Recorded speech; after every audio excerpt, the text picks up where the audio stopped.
Having anxiety and depression is like being scared and tired at the same time. It's the fear of failure, but no urge to be productive.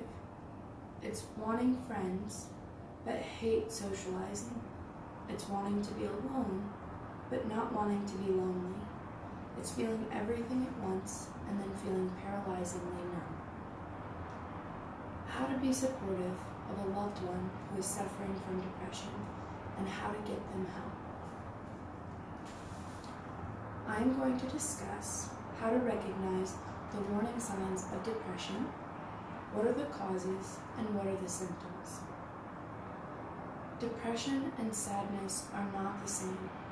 You can be sad because you got a bad grade on your test, or maybe you're having a big fight with your best friend, but that only lasts for a few days. Depression is chronic. It's a feeling of hopelessness. The person is weighed down. There's a lack of energy. It's that sad feeling, but it lasts for weeks or months on end. No two people's experiences with depression are the same. And often your families and friends will notice a difference in your behavior, but they don't really know how to help.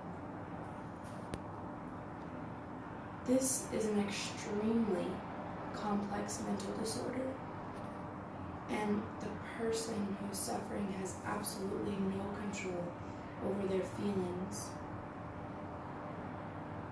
The causes are widely unknown, but it's believed to be a neurological imbalance in the person's brain. The person who is suffering does not know how to describe the way that they're feeling to someone who has no idea what they're going through. A lot of times a person with depression will describe it as feeling alone in a room full of people.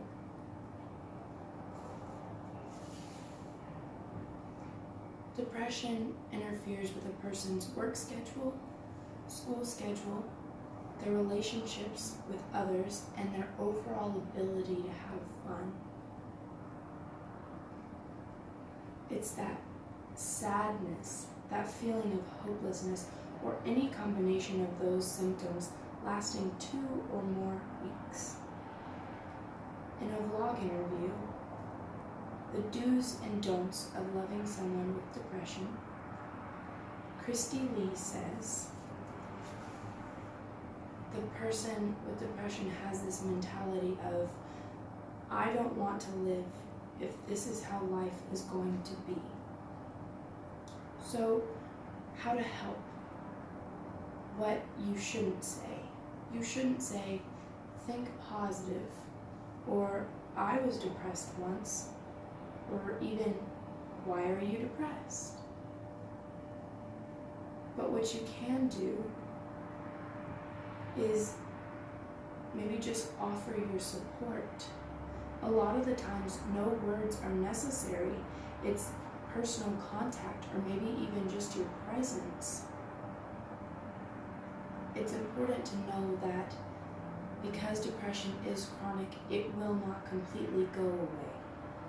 But you can feel better, and there are people who can help you. And overall, if you're wanting to help a loved one who is suffering, it's important to be patient. It's very hard for them to reach out to you in this state, in the current state that they are in.